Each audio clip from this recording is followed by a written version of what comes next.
What happens when a comedy legend walks into what should be a friendly late-night interview, only to face a host who seems determined to tear her down piece by piece? In just 41 seconds, Greg Gutfeld would make a comment so shocking, so completely out of line, that it would expose his true character and send Amy Schumer storming off his set in what became one of the most explosive television moments ever caught on camera. The green room backstage at Fox News felt unusually tense that Tuesday evening.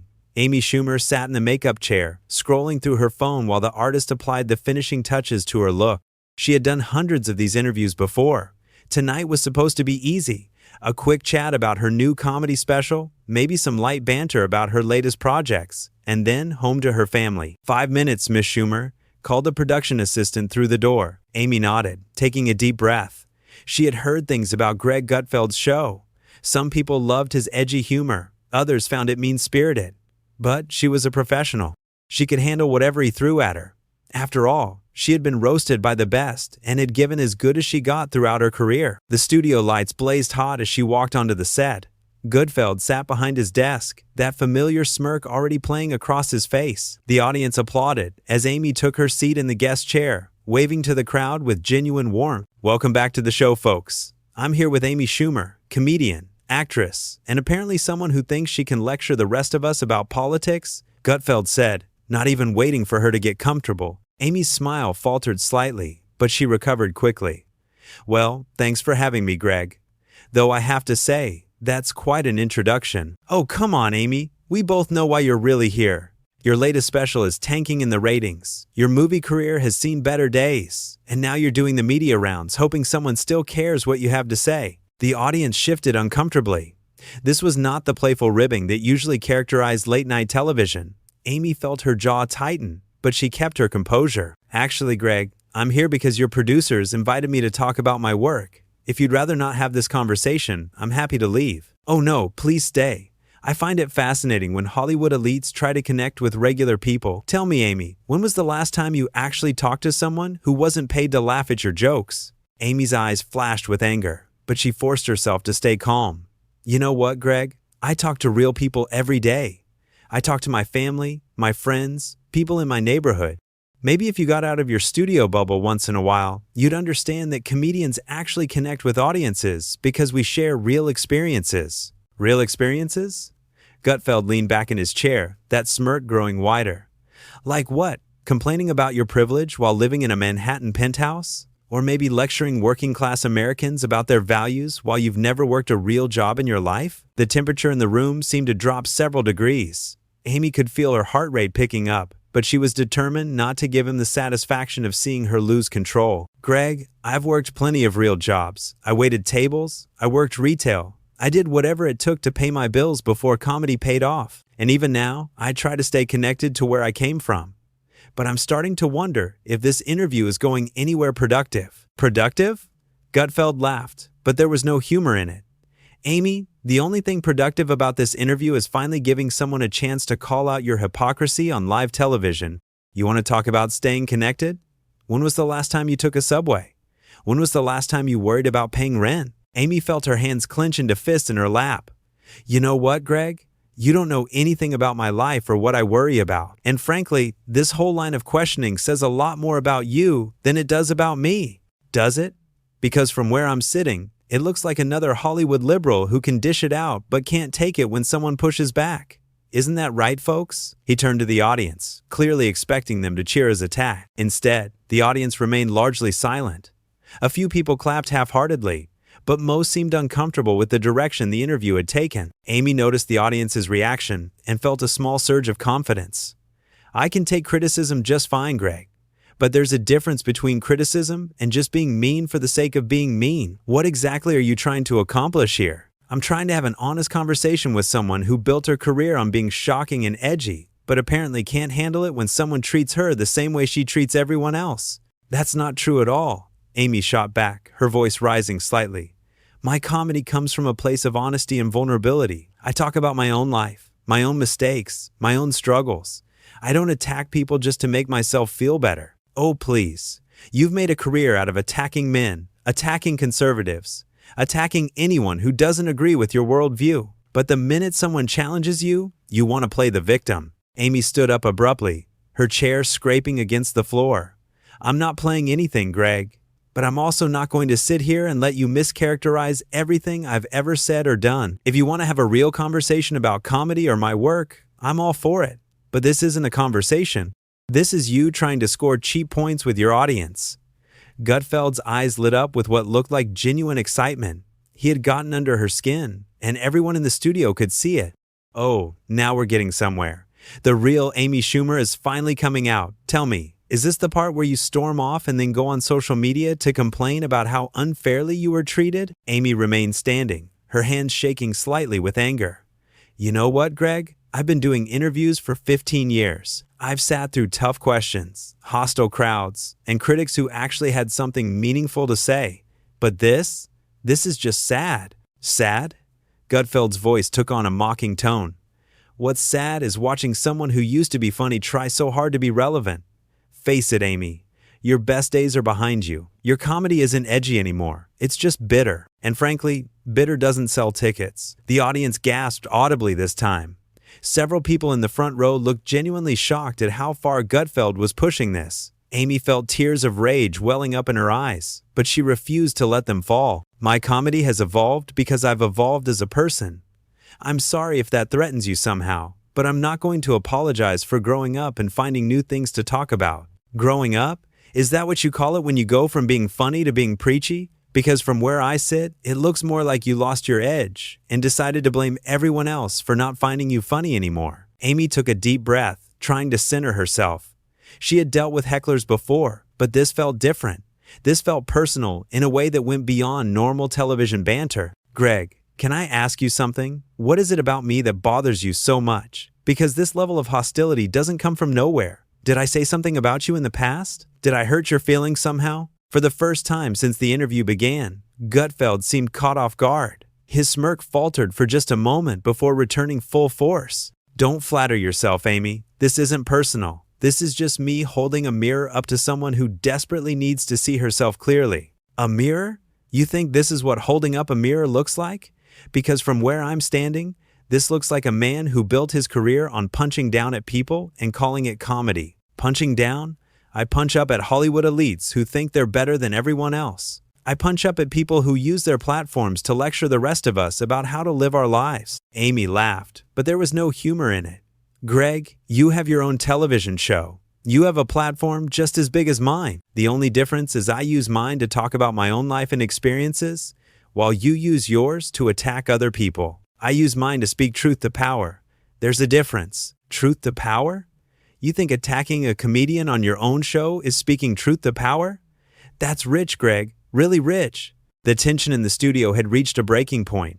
Crew members were exchanging worried glances, and the producer was frantically gesturing from behind the cameras. But Gutfeld seemed oblivious to the discomfort he was causing everyone around him. You want to know what's really rich, Amy? Someone who makes millions of dollars complaining about inequality? Someone who lives in luxury while telling working people they don't understand their own struggles. When have I ever said that? When have I ever claimed to understand everyone's struggles? I talk about my own experiences, period. If people relate to them, great. If they don't, that's fine too.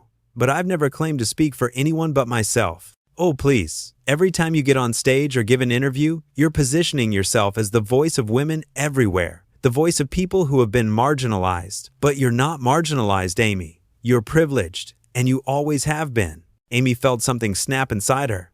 You know what, Greg? You're right about one thing. I am privileged. I'm privileged to have a platform. I'm privileged to have opportunities that not everyone gets. But at least I acknowledge that. At least I try to use whatever privilege I have responsibly. Responsibly? By attacking half the country for not agreeing with your politics? I don't attack anyone for their politics. I make jokes about politicians and public figures, just like comedians have always done. But there's a difference between making jokes about people in power and attacking private citizens for their beliefs. Is there? Because it seems to me like you spend a lot of time telling your audiences what they should think about everything from politics to social issues. Amy sat back down, but perched on the edge of her chair like she might bolt at any moment. I share my opinions. Yes, that's what comedians do. We observe the world around us and comment on it, but I've never told anyone what to think. I've never claimed to have all the answers. Haven't you? Because every time you give an interview, it sounds like you think anyone who disagrees with you is either stupid or evil. That's not true and you know it. But even if it were, how is that different from what you do on this show every single night? You spend an hour telling your audience what to think about liberals, about Hollywood, about anyone who doesn't share your worldview. Gutfeld's face was starting to turn red. I provide commentary and analysis. I don't pretend to be above it all while simultaneously judging everyone who doesn't meet my standards. Neither do I. Greg, I've talked openly about my mistakes, my failures, my struggles with everything from relationships to body image to mental health. How is that pretending to be above it all? Because you use those struggles as weapons against people who haven't had your advantages.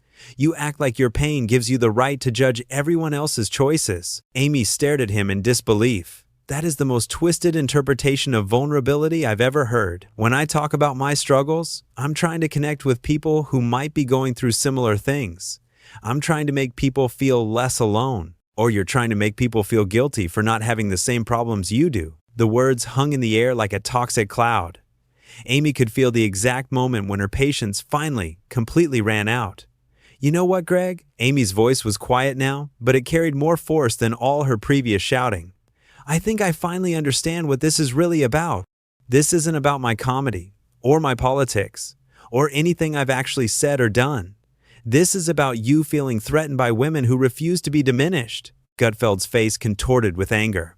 Don't you dare try to make this about gender. This is about you being a hypocrite who can't handle criticism. Can't handle criticism? Greg, I've been getting criticized my entire career. I've been called fat, ugly, unfunny, slutty, prudish, liberal, conservative, you name it.